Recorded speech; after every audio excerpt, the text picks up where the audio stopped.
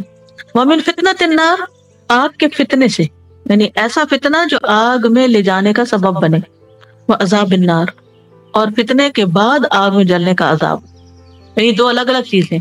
پھر ہے اللہم انی اعوذ بک من عذاب جہنم ومن عذاب القبر ومن فتنۃ المحیا والممات ومن شر فتنۃ المسیح الدجال۔ اے اللہ میں تجھ سے جہنم کے عذاب اور قبر کے عذاب اور زندگی اور موت کے فتنے اور مسیح دجال کے فتنے کے شر سے پناہ مانگتا ہوں۔ اس دعا کو تشہد میں مانگنے کا حکم ہے۔